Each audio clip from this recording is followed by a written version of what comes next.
Here we go, baby. Here we go. All right. Welcome to the Gridiron. Basically, we were talking about how great the New York Giants are and how much the Philadelphia Eagles and the Dallas Cowboys suck.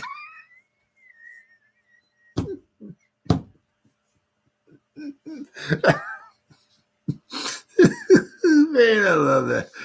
That's right. Once again, welcome to the Gridiron. As always, if you please subscribe to the channel, give this video a thumbs up or share this video, that would be absolutely freaking awesome. And then just down in the description box below, the very top link in the description box takes you to my membership page. If you want to help support my channel out, it would mean so much to me. I got 3 different membership levels. First one's a Saquon, second one's a Lawrence Taylor, and the third membership level I got is called the Gridiron. Each one's got their own little perks to them. So once again, if you want to help support my channel out, it would mean so much to me, and I thank you in advance. Also, just a little ways down in the description box, there's 2 additional links. The top one's a Facebook link. It's my Facebook group. It's called the New York Giants, the Gridiron. My Facebook group, we had 8,700 yesterday. We're up to over 8,800 people in the group today, as it's been in the past couple of years. Once the football season starts, more and more people seem to start joining the groups. Got over 8,800 members in the group. It's doing simply fantastic. Please join it. You won't be dissatisfied. And then the link underneath it, it's a Twitter link to my Twitter account. Follow me on Twitter. I'll follow you back. That's an absolute promise. I try to put Giants-related stuff in my account every day. All right, guys. Well, day 3 is in the book. So basically what they're going to try to do is there's like 3 on, then have a day off, and then 3 on once again. So tomorrow there's no training camp, but they'll be back at it on Sunday. And I think what Dable said Monday that's when they're putting the pads on. So I think he said in one of his pressers that when they come, I think when they come back on Sunday, it's just once again going to be shells and all, but then Monday going to be getting it on, which is nice because it's, it's, Brian Burns was untouchable, or Sexy Dexy was in the backfield all day, or Azeez Ojulari, man, he unbelievable. He could have 13 sacks. It's like, but there's really not, there's no pads, there's no real popping or nothing. You can't grab a hold of them, and so you got a lot of that stuff. You got to, so and so ran by this, the defender. Well, the defender really can't, hit him, so you got to take that stuff with a grain of salt. But once the pads come on, it's going to be a little bit different. And hopefully with next time Jermaine Eluemunor runs into Sexy Dexy, hopefully he'll have his pads on, and hopefully his shoulder pads come down to about his belly button, so that way his midsection is protected. So next time if he gets I can't remember, it was an elbow or a shoulder or something that Dexy ran into him with that bruised him up there, but poor guy. But I'm going to be going over Eluemunor in a little bit. So gutsy guy, very, very gutsy guy. But interesting, Malik Nabers. You heard this afterwards, because some obviously every day there's some players made available to the media and all that. Malik was one of them. And he apparently got himself a kind of like a rare opportunity. But I'll tell you what, that's one thing you got to love about Dabes, right? They just drafted a Ferrari, and they just filled them up with gas, and it's like, hey, let's see what this mofo's got. So you got to give Dave some credit, right? But it's also you got to hopefully, maybe, quite possibly, maybe a sign of some things to come, as far as maybe taking the top off the defense. Giants rookie receiver Malik Nabers gets rare opportunity from Brian Dable. I mean, it's not only, it's not from there, but the guy's a rookie. I mean, this is his 3rd day of training camp. Just crazy.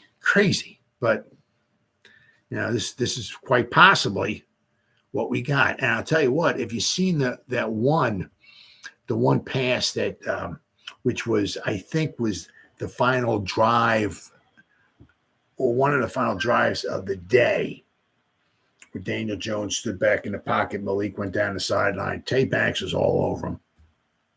But and Malik left enough of the sideline. Daniel Jones, we're going to go over Daniel Jones's passing accuracy in a little bit, or lack thereof, shall I say. But on this particular play, the ball was Danny Dimes.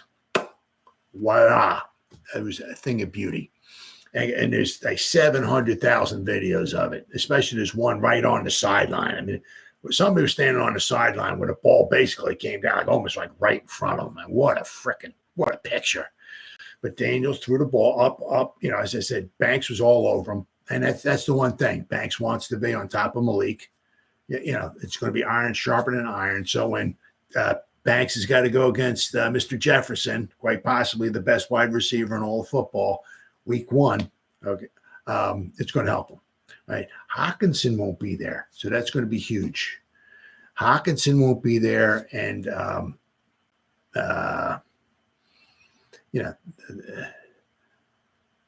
he's the one that really well, because we did a very good job of blanketing Jefferson in 2022, those 2 games, because we had, I guess, somebody underneath and somebody over the top. So Jefferson's going to get his receptions, but we really limited him. But the guy that really nailed this was Hockenson.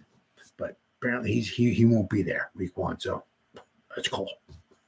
And any help we can get. I can't stand getting help because somebody else is injured. I hate that. I'll say this a trillion times. I hate the Eagles. I hate them.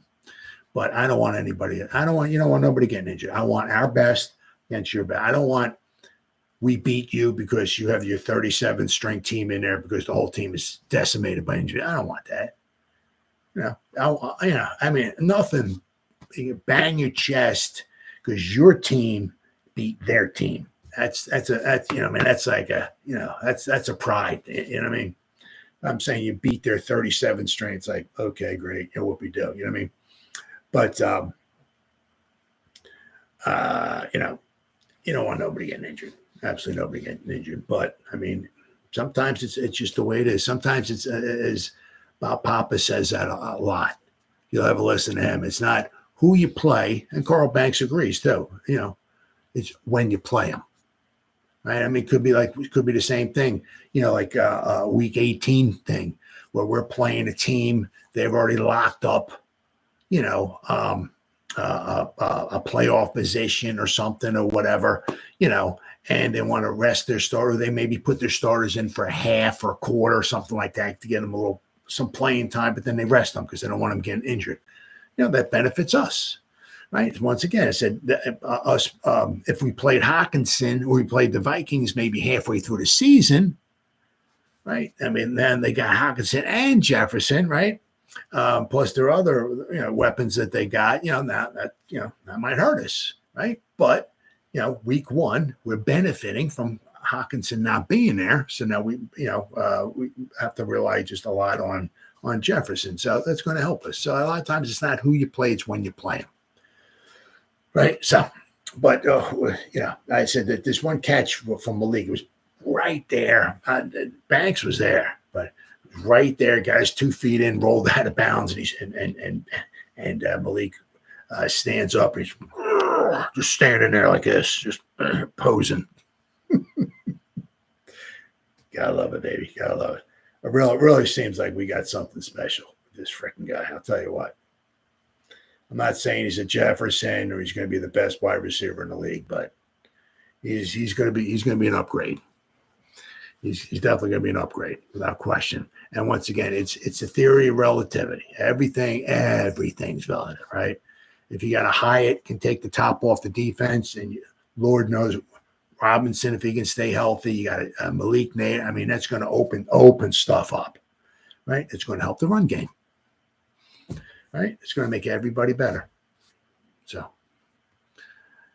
Dable showed his trust in the team's first-round draft pick during Friday's training camp practice, which is just kind of crazy. But New York Giants head coach Brian Daboll doesn't go to a rookie player. What do you want to run? Right? I mean, yeah, it's crazy. And ask him what he thinks about a play call. What do you think? I mean, yeah. Now, I'm sure he's not going to do this during the regular season. Now, this one, again, this was just training camp. But, you know what I mean? He goes to his rookie wide receivers, his third day of training camp, and asks him what he thinks about a play call. How crazy is that? But on Friday, he made an exception. Brian Daboll doesn't usually do that, but I'll make an exception. It's his third day of training camp. That's what he did during Friday's practice with rookie Malik Nabers, the team's first-round pick. Nabers, who was on the receiving end of quarterback Daniel Jones' lone deep ball completion of the day, revealed that he was given the opportunity to give his input on the play. It's a great feeling, Nabers said after practice. Dave's asked me what play I wanted to call. That's just crazy. And I said, well, let's throw a go ball. Right? And quarterback Daniel Jones came up to me like, what do you want? Do you want to check out of the press coverage? I said, nah, off press. Just throw it up. He was like, I got you. The chemistry showed. Now, once again, this was his best completion, long completion, pass completion, long one of the day. So it came apparently right at the right time and all that stuff, everything. But some of his other throws were not super spectacular. But Giants are counting on Nabers to inject life into their passing game, and so far, rookie hasn't disappointed. He had his way on Thursday against Deonte Banks, the Giants' first-round pick from last year, and the man they'll be counting on to cover the opponent's top receivers. So, once again, it's iron sharpening iron. It's going to do nothing but make Banks better. In fact, Nabers has looked unguardable since landing in his Rutherford, where he wants to continue building chemistry with Jones. Now, don't forget, the guy's only 20 freaking years old, too. He's going to be 21. I forgot. It's either in a couple days or a couple weeks or something like that. But he'll be 21 soon. But as of right this second, Coach Brian Daboll went up to a 20-year-old. Okay, a 20-year-old, and said, "What do you want on this play? What are you thinking?" Yeah, 20-year-old. All right, think about that. Nabers has drawn praise from his teammates and coaches alike. The sky's the limit, said receiver Allen Robinson II, who has taken Nabers under his wing. We're going to talk a little bit more about Allen Robinson in just a bit here. Whenever you have a guy with the talent and the skill set that he has, he can take things however far he wants to. And I said, once again, the guy's only 20 years old. Very soon he'll be 21. But, it's just, So, what he's doing right now, once again, it's just training camp. They're running around in their underwear and helmets, and I get all that stuff. Right? But, give the guy a couple of years if he starts, working on his trait and all that stuff and everything. Just think what possibly he could be maybe a top 5 receiver in the league, right? Working on his trait and everything like that, keeping that dog, that fire inside of him and all of that and everything. And then if you keep Daboll here and you keep Nabers and get those two guys working together, like the mad scientist, right? With Malik. And they keep working together, and Malik keeps working on his trait and getting better and better and better. Oh, yeah. Nabers endeared himself to Daboll in part because of his fiery competitive nature, which the equally fiery Daboll appreciates. His mentality is the mentality you need to have, Daboll said. He's humble, but works extremely hard. I told you I love the person. I love his competitive desire, his will, his grit, if you will. But he knows he's 2 days in. He's had OTAs. He's not where he wants to be. No one is, but he's got the right mindset. While a fiery spirit could be detrimental if it's not controlled, like OBJ had at times, Dable isn't worried that Nabers might develop into a prima donna who demands the ball. So, well, we'll have to wait and see. I mean, we will have to wait and see. Time will tell. He's competitive. He wants to do well, and he's willing to do anything he can to be as good as he can, he said. But Nabers knows that he has to channel his emotions correctly. It's something that I have to pipe down a little bit too, he confessed. Sometimes I might talk to myself, and I might go talk to Jalen Hyatt and then be like, either don't show it or just next play. Oh my God, because half of the time, sometimes I might miss a ball. It might be overthrown. I didn't look at it right, and I'd be there like, damn, I missed that. I'm not exactly sure what that means, but and sometimes I want to go back in time and try to see if I can catch that kind of ball, but it's the next play mentality. So that's one of them. And just probably, I think you talking about when I don't get the ball. I had to key that in college. That's just how it is.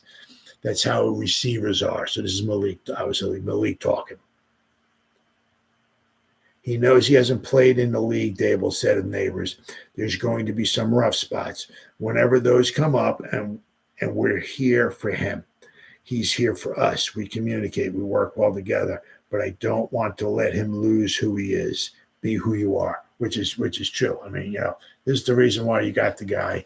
This is why you drafted him so high. He's a dog. He wants the ball. That feed.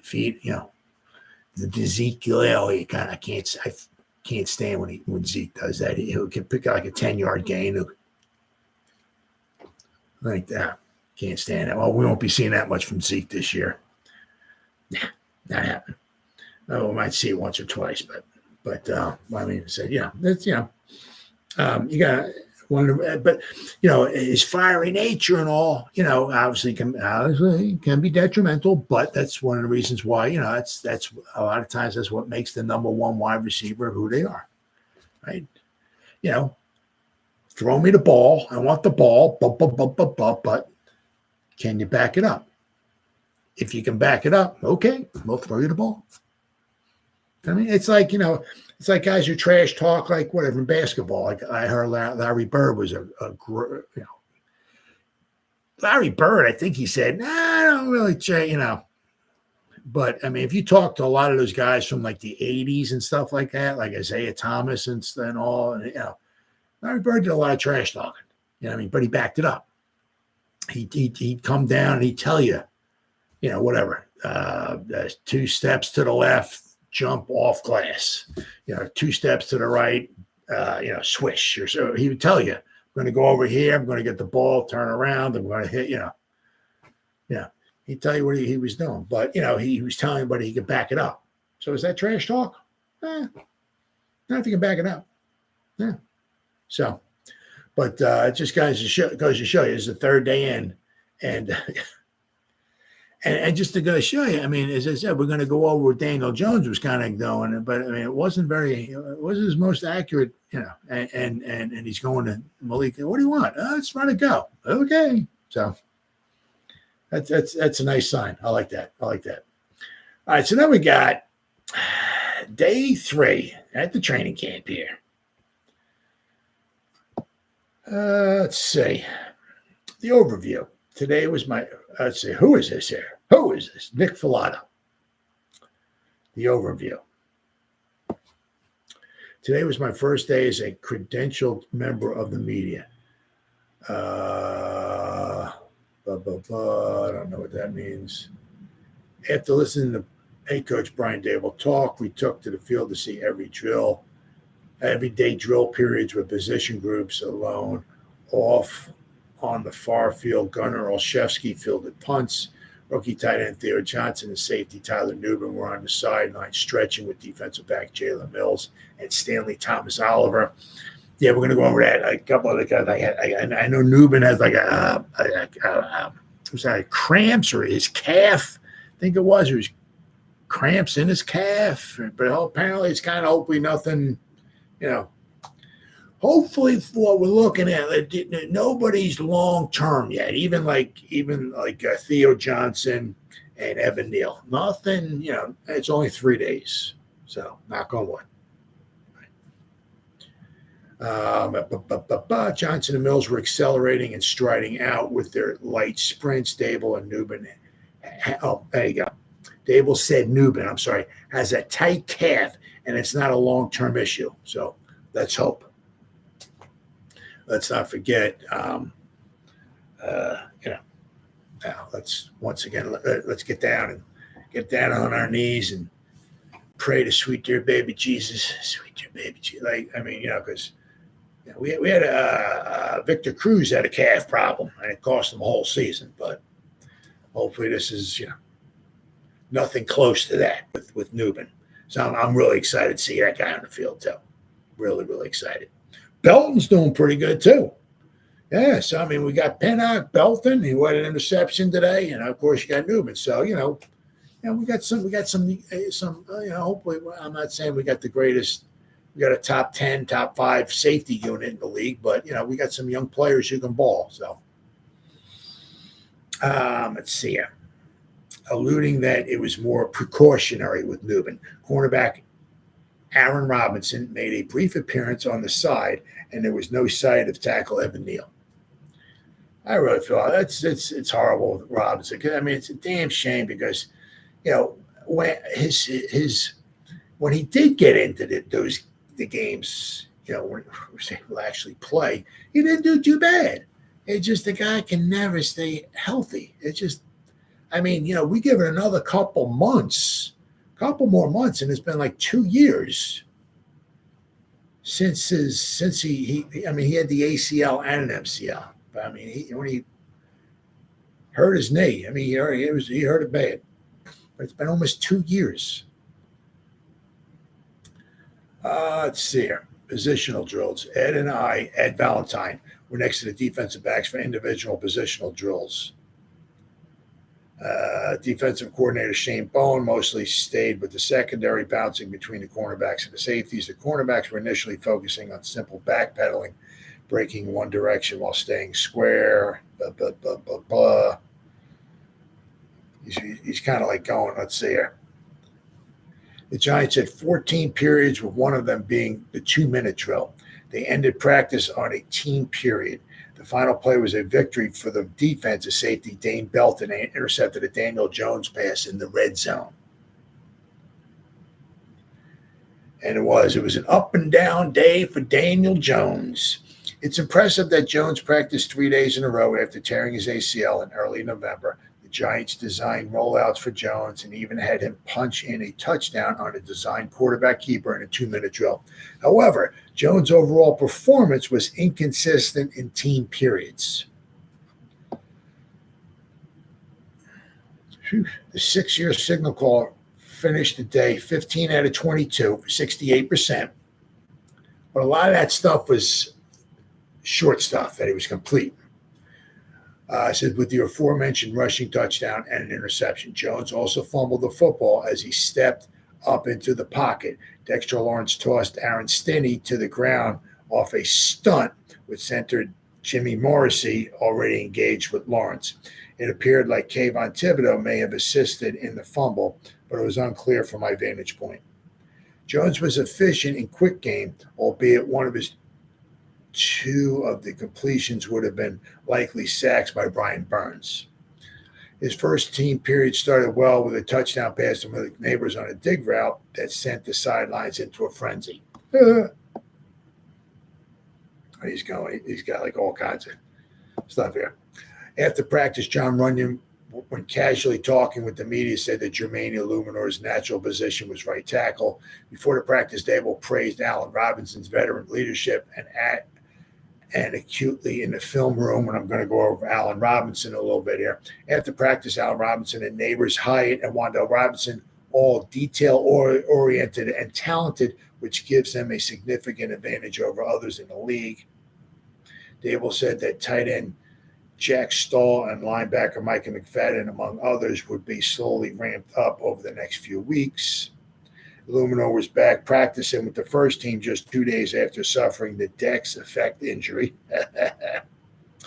And Eluemunor, I think he said he never in his in his career. I think he said 8-year career. He's never missed a day of training camp. So whether that was like yesterday when he wasn't necessarily on the field taking rep, but he was out there. So that means a lot to him. Not only that means a lot to him, but it also means a lot to he knows what happened to him. Everybody's seeing him on the ground, on his knees, grabbing his chest and all that stuff and everything. And the very next day, he's still out. He's out there again. So they know he's in pain, but he's still out there. So let's see. Seemed like Deonte Banks and John Michael Schmitz received a lighter load at practice. Banks did have a pass defense than the initial team period against Nabers. The ball was thrown slightly behind by Jones. Jim Morrissey received first-team reps over Austin Schlotman in place of John Michael Schmitz in the latter half of practice. Joshua Zudu took first-team snaps at both tackle spots when giving the Eluemunor and Thomas a breather. Daniel Bellinger started team period with the third team before finishing with the first team. Chris Manhertz and Lawrence Cager received first-team reps. Running back Dante Turbo Miller turned heads with 2 touchdowns. The second one was a long wheel route where he was going up against a linebacker, Muasau. I'm sure Muasau did everything he could, but when you're going against the guy as fast as Turbo Miller, he's got the speed on you. I mean, let's see. Dante's first touchdown was a quick flare route from quarterback Tommy DeVito. It was from a much more condensed part of the field than his second one. DeVito missed an open Bryce Ford Wheaton up the sideline. The ball was slightly underthrown and too wide. Drew Lock overthrew a wide open Malik Boykin on a vertical. The Giants offense had designed quarterback runs for Lock and Jones. They also featured another end around for the third practice in a row, this one to Wandale Robinson. Ryder Anderson joined Nacho and Dexter Lawrence on the first team. It appears obvious that Anderson has the inside track to earning snaps in the base personnel. Cool. I'm all for that. He's got, the one thing he doesn't have is the, basically it would be the girth, shall we say, the dexiness, right? The dexy, but he's got the length and he's got the height, So I mean, if he can work that to his advantage on the inside, cool. I'm all for it, baby. Let's see. Isaiah Simmons worked with the defensive backs in the periods, and Nick McLeod was teaching him different line of scrimmage techniques in press. Dane Belton ended practice by intercepting Daniel Jones in the red zone. Gunnar Olszewski took the initial reps as the punt returner. Isaiah McKenzie followed. Slayton, Wandale, and Asante followed. Asante Ayer. Tracy is also with the punt returners too.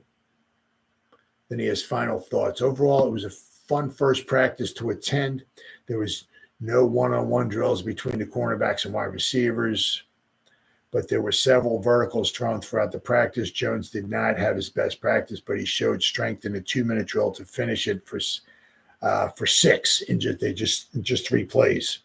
Because he hit, and it started off, he had the long pass down the sideline to Malik Nabers, then apparently he had a back shoulder pass to Hyatt, I think, which went out of bounds at the 2-yard line, and then Daniel Jones took it over on the quarterback draw. There are still a ton of positional battles to ensue. Oh, yeah, roster spots to be earned. The next few weeks should be exciting and telling. Absolutely. I mean, the thing is that, once again, I mean, because you got, there's no pads on. There's still a lot of competition. I mean, tons of stuff. Every position. I mean, you think about it. I mean, really, the only one that maybe, not. Oh, I'm sorry. The only one that there's really not maybe a question at would be quarterback, right? You figure, quite possibly. I got Daniel Jones, Drew Lock, and then probably Tommy Chicken Cutlet Parmesan. Hold the vodka sauce on the side. Other than that, I mean, like tight end. Bellinger won. I mean, when Theo comes back, I mean, it's going to be a heck of a battle there. But who's tight end number 3, right? You got Singletary, right? Motor. Who's number 2? Who's number 3? Who's going on the practice squad? Who's going to go bye-bye? Right? Wide receivers. Holy cow, Batman. Oh my God, we got 4 guys pretty much locked in, but who's going to be the other 2 or 3 to make the team? Wow. The offensive line. Oh my God. I mean, Eluemunor, is he going to be? When Neal comes back, is he going to be the tackle? Is he going in the guard? I mean, all kinds of stuff. I mean, we pretty much got some, a good resemblance of what the starters might be for the offensive line. Might be, but who the backup's going to be, right? Battling. Oh yeah. I mean, and then you go to defense. I mean, you get everywhere. Holy cow, Batman. Oh yeah. But I mean, it's not going to really start really taking off a lot. Well, I mean, a lot of the stuff with the shells and the underwear and all that stuff. I mean, a lot of that, they're running plays and it's can the guys pick the stuff up? That's huge. But once they start putting the pads on and all, that's going to be a more telling sign. So we got Allen Robinson here, my man. Somebody he may not even wind up making the team, right? But just goes to show you what an absolute class act of a human being he is, right? What a class act, what a great teammate he is. Okay, Allen Robinson leadership rubbing off as he fights for his Giants role. And I said once again, I mean, the guy's been on the team for, I'm sorry. He's been in the league for a while, right? He's had 1,000 yards receiving years. But, he and now at his time in his career, he's fighting for, and the Giants might let him go and he might want to go someplace else and starting. Good for him. But just goes to show you, he may not even make the team. But he's still going out of his way, right, to pass it on, right? For the first time in a decade, the veteran wide receiver signed a 1-year, $1.3 million deal with the Giants on May 9th. Has no guaranteed job in sight. Being a veteran in this league going into year 11. Wow, I didn't know it was that many years. Holy cow. Man. I know that things can look multifaceted, It's about just being ready for when my number is called, but at the same time being able to help the younger guys. Robinson, who's 30, so I guess he was just like Malik. Right? I guess he came in as year 11. He came in when he was 20. Robinson is 30, said Friday after a quiet third day of camp. Though the Penn State product, the 61st overall pick by the Jaguars in 2014, acknowledged that his second-tier roster spot is uncharted territory. He offers a wealth of leadership and experience to Big Blue that he's willing to share.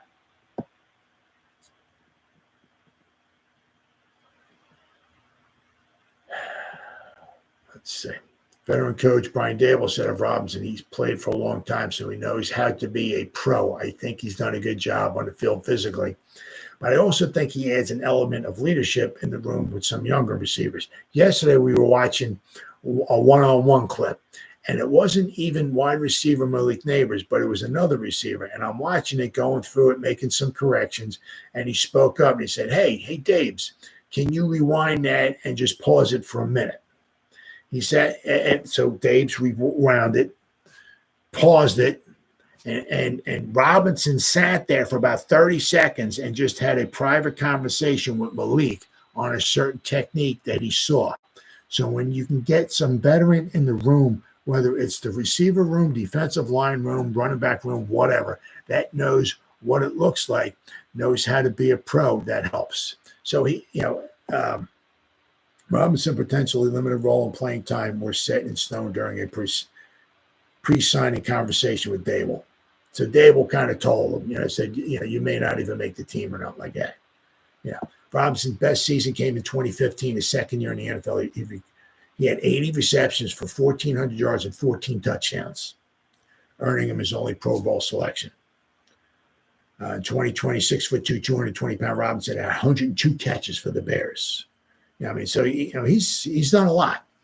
But Dable brought that up in his press conference, saying the wide receivers are there. He was going over some stuff and all that, and Robinson's like, "Hey, Dave, can you rewind that for just a second?" So he rewound it and he said, "Can you hold that for just a second?" And he said, for like 30 seconds, he was talking to Malik about something there, just showing him something, passing it on, passing it forward. Right. The one thing Robinson did say was that he said, when he came in, I think, meaning with the Jaguars, I think he said that there was no long tenured wide receiver there or whatever who was helping out or willing to help out or whatever it was or something like that. So I think somewhere along the line, he got it into himself that, it's like, if I ever get a chance, I'm going to make sure I pass it forward. I mean, I want to be able to, if I can have that opportunity, I'm going to make sure I, do whatever I can to help some of the younger guys out. Because, I mean, it's a business, he knows, right? He got brought in, right? And, he's being brought in and all the Giants keep doing is drafting wide receivers, these young stud wide receivers who can run faster and all this stuff better than Robinson can. Right? And he knows he may not even make the team, but he's still paying it forward. So that's an absolute class act of a human being. I mean, whether he makes the Giants or not, man, he's a great guy. Great guy. So, but once again, those are the kind of guys that Shane tries to bring in here, right? So it's not a me kind of guy. Once again, the guy may not even make the team. He's trying to help out whoever he can. So class act guy. All right, so then I got Daniel Jones here. So this is, he had up and down day, the Giants training camp. The starting offense capped a 3-play touchdown drive. Daniel Jones got a shotgun quarterback draw to 2 yards. How did the ball go? How did the ball get there? Well, as I said, he hit Malik Nabers down the sideline, and then it hit back Jalen Hyatt with a back shoulder pass. But other than that, it was an inconsistent performance. Jones forced one too many passes into Nabers in a 2-minute drill. Jones never looked to his left.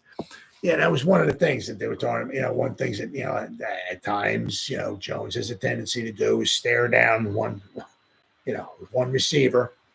So in a 2-minute drill, Jones never looked to his left, but I guess Nabers was on the right sideline. He was just staring Nabers down, just staring him down. And hey, guess what? Dane Belton kind of noticed that, right? And Dane Belton made a leaping interception. Daniel Jones is just looking over here, and Dane Belton, right, roving around as a safety, right, kind of sees that. Say, hey, Daniel Jones is looking over there. Guess where he might throw the ball at? Oh, maybe over there. You know what? Maybe I might want to run over there. Maybe I might get an interception. Well, looky, huh? That's what happened. So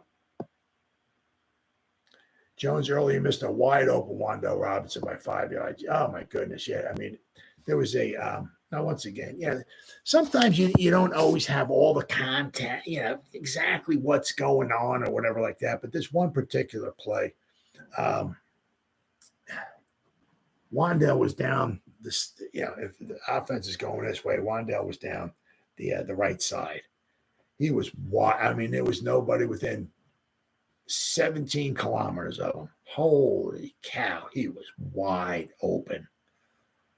Daniel Jones overthrew him by like 5 yards. I mean, once again, I don't know if he stepped back and he just I don't know. But I mean, if he was trying to hit him in stride, he way over. And sometimes the problem is like when a wide receiver is that wide open and the ball, all he's got to do is just catch the ball. Sometimes that's the hardest thing to do.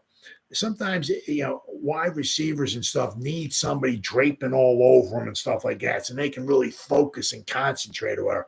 Sometimes if they're just standing there and the ball is coming to them, they're wide open in the end zone, like, sometimes that's the worst thing.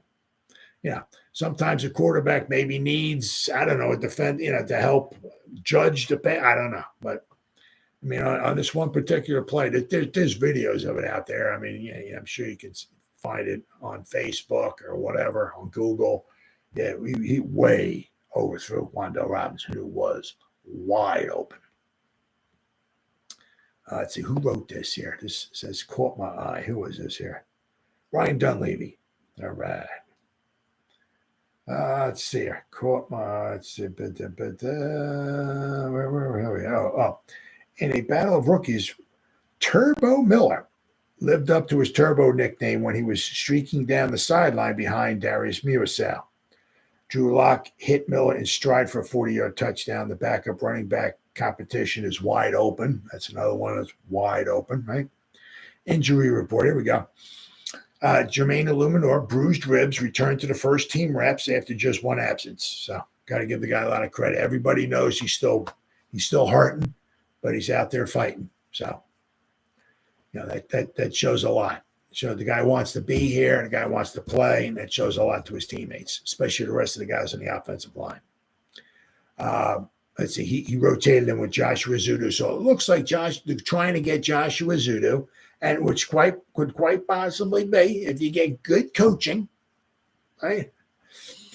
They're trying to get Joshua Ezeudu to be the swing tackle. All right, works out, cool. Because they drafted the dude in the third round, and we're going to go over this draft class too. You don't draft an offensive lineman in the third round, especially when he was a guard. You drafting a guard out of college in the third round. You don't have visions of that guy being a backup. You want him to be a starter. So if he can be the swing tackle, cool. Let's see. Tyler Nubin and defensive tackle Timmy Horn both did not practice due to their calf injuries. Now, I'm not sure exactly how bad Horns is, but Tyler Nubin, as Dable was talking about, said it shouldn't be, hopefully nothing too extensive. So hopefully maybe this upcoming week, maybe it'll be okay. But that one year, when, let's see, 2014. That's when Cruz got hurt against the Eagles, and then he got operated on or whatever. He came back, and in 2015 he hurt his calf, and it wound up costing him the whole 2015 season. I'm like, calf, what? He didn't come back till 2016, which wound up being his final season with the Giants. He caught one touchdown pass. The first game of the year, which wound up beating the Cowboys in Dallas, and it was 20-19. And,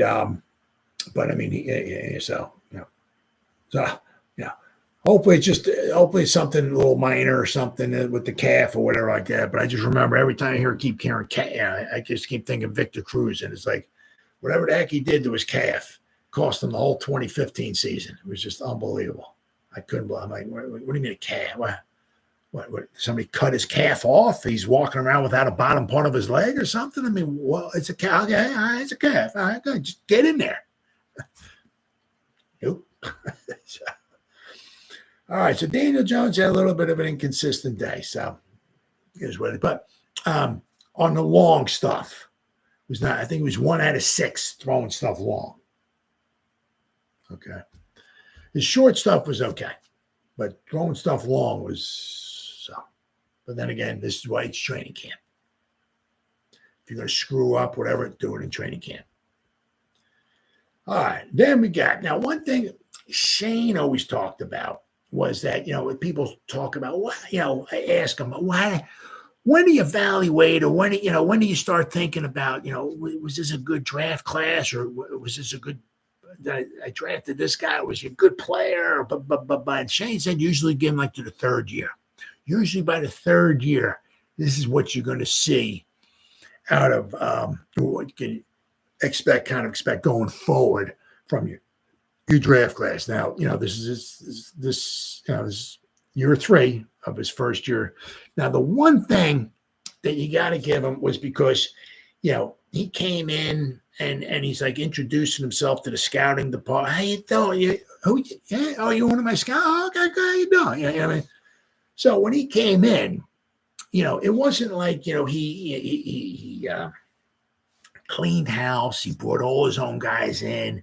They all sat around and he instructed everybody what they wanted to do. And this is how we're going to do the draft and this and that. And we have 7 months, 8, 9, 10 months till the draft. It wasn't the case. He came in, a lot of the guys, he had to depend upon a lot of the information, the guys that the scouts had. It wasn't like, because when he came in, the season's over with the, so the stuff that they saw and all that, the scouts, the information they had, and all that, he needed to go by their word. It wasn't like he could put his own, scouting department in there and all. So he kind of came in. His hands were a little tied behind his back a little bit the first year, right? So, but in another light, I think it was 11 picks he had. I mean, 1, 2, 3, 4, 5, 6, 7, 8, 9, 10, 11 picks. Now, of course, we're still not sure exactly about Evan Neal, right? But, Darian Beavers, Marcus McKeith, all of he has 24 draft picks. They're all still on the team, right? They're all still fighting for roster spots. So, but Beavers, McKeithen, DJ Davidson, Micah McFadden, Dane Belton, Bellinger, Flott, Azudu, Robinson, Evan Neal, and Thibodeau. Now, you look at his first year. You look at it, right? Darian Beavers missed missed 2 seasons, really. It's coming back as his 3rd season. I haven't really heard a whole heck of a lot about him so far, but he's out there. McKeithen, he's going to be battling his butt off for a spot on this roster. DJ Davidson, he's going to be battling his butt off for a spot on this roster as well.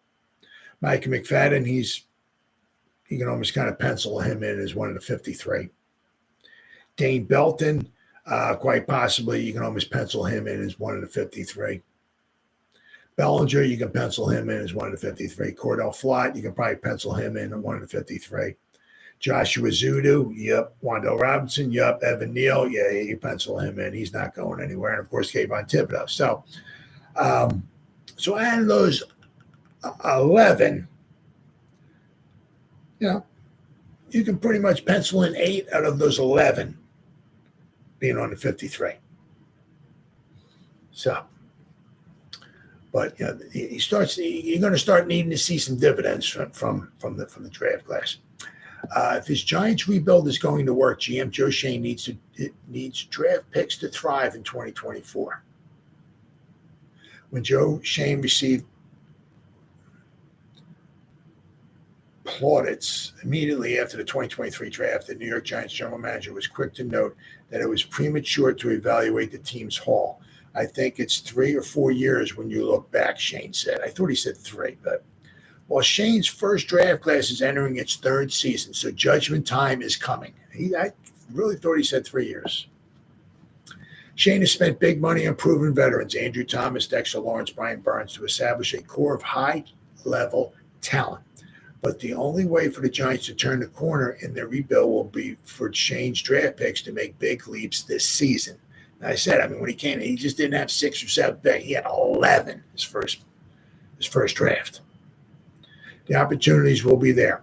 12 players drafted or signed as undrafted free agents by Schoen were among the 22 starters on offense and defense in the second practice of training camp on Thursday. So that group doesn't even include the 2022 first-round pick, Evan Neal, who is projected to be the starting right tackle before landing on the physically unable to perform list due to his lingering ankle injury. Shane's draft picks are in varying stages of their development, which is true. A lot varying.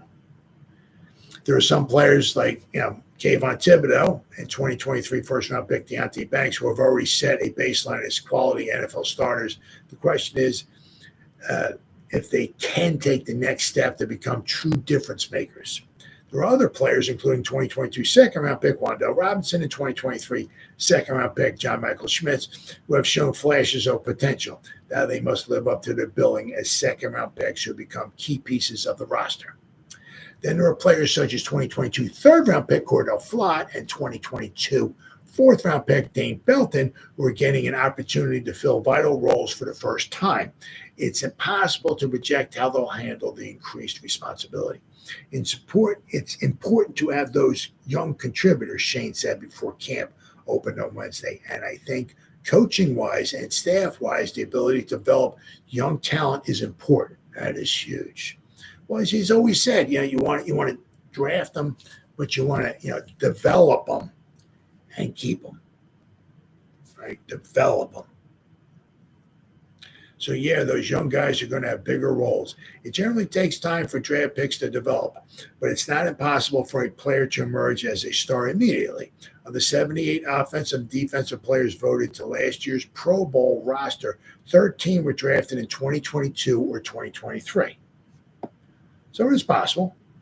That's 16.7% of the roster. So it's obviously not a common occurrence, but there have been instant hits like cornerback Sauce Gardner, a two-time Pro Bowler, picked one spot ahead of Thibodeau in the 2022 draft. There also have been late-round gems like Cowboys cornerback Deron Bland, a fifth-round pick in 2022, who went 21 picks after the Giants selected linebacker Micah McFadden, and DJ Davidson, who went back-to-back picks. Maybe this year, number 6, Malik Nabers can make that same type of instant impact as Gardner, and maybe fifth-round pick Tyrone Tracy Jr. will be the type of late-round running back hit other teams have found. That's possible.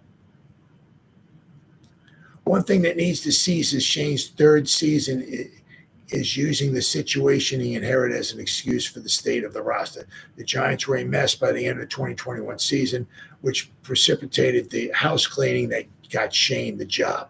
But there were still talented players on the roster: Saquon Barkley, Evan Ingram, Leonard Williams, James Bradberry, Xavier McKinney, Julian J. Love with special sauce, Jabril Peppers, who remain valued around the league. Shane had different reasons for moving on from those players, but there's nothing unique about a new GM cleaning house. The key is replenishing and adding to the talent pipeline. This is undeniably Shane's roster now, as 2021 draft picks Azeez Ojulari and Aaron Robinson are the only players on the 90-man roster who weren't drafted, signed, or re-signed by Shane. And Aaron Robinson, you could almost, if he can't stay, if he can't make it back on the field, this is his fourth season. He missed the last 2 seasons, right? Almost the last 2 full seasons.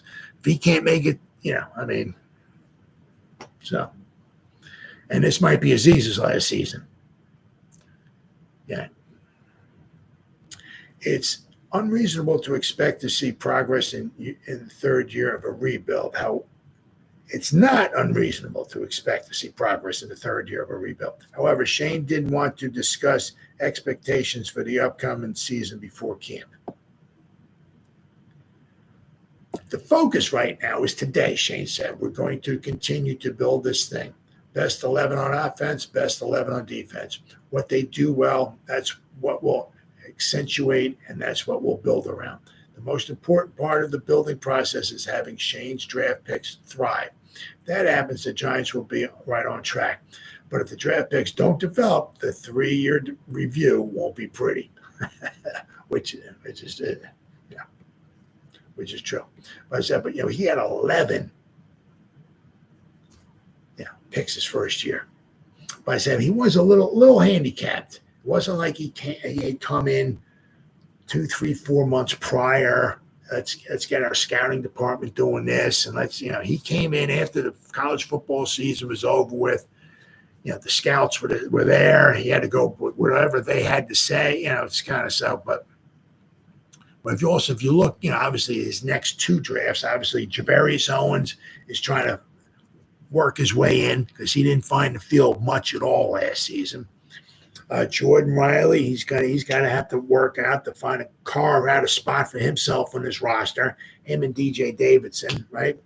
Trey Hawkins, he's gonna have to work to find a spot on this roster.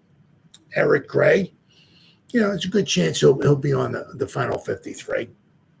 Of course, Jalen Hyatt, pencil that dude in. John Michael Schmitz, pencil that dude in. Deontay Banks, pencil that dude in. Then, of course, we got this class this year, right? We got Malik Nabers.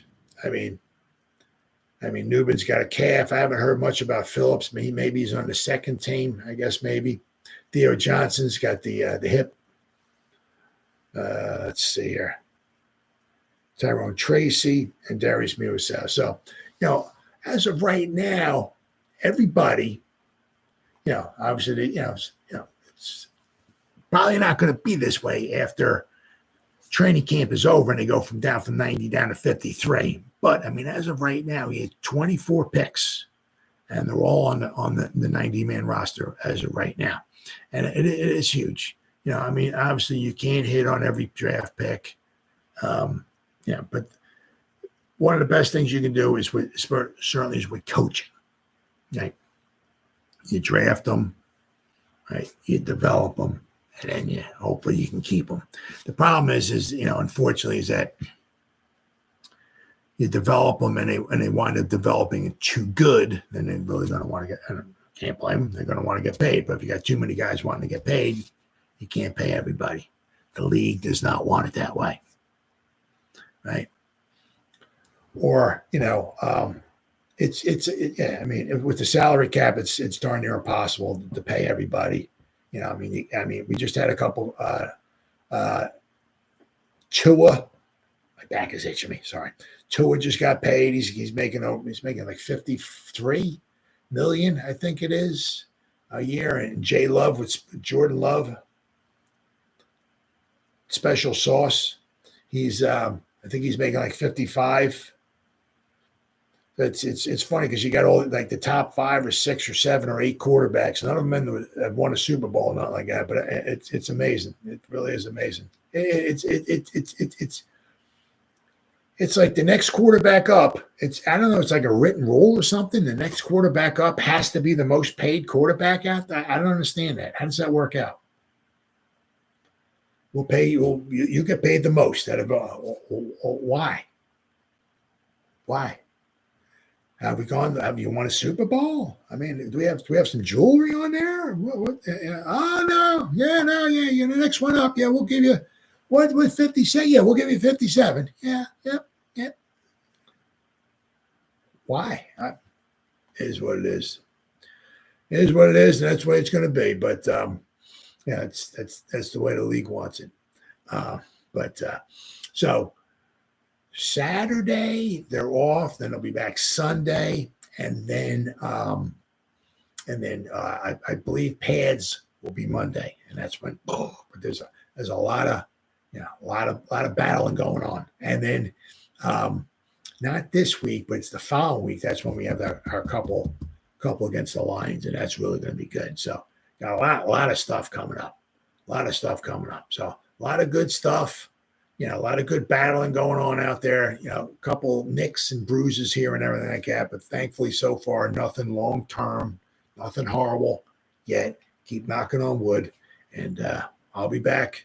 All right, guys. It's been almost 59 minutes almost. So whoever spent any time listening to me live, thank you.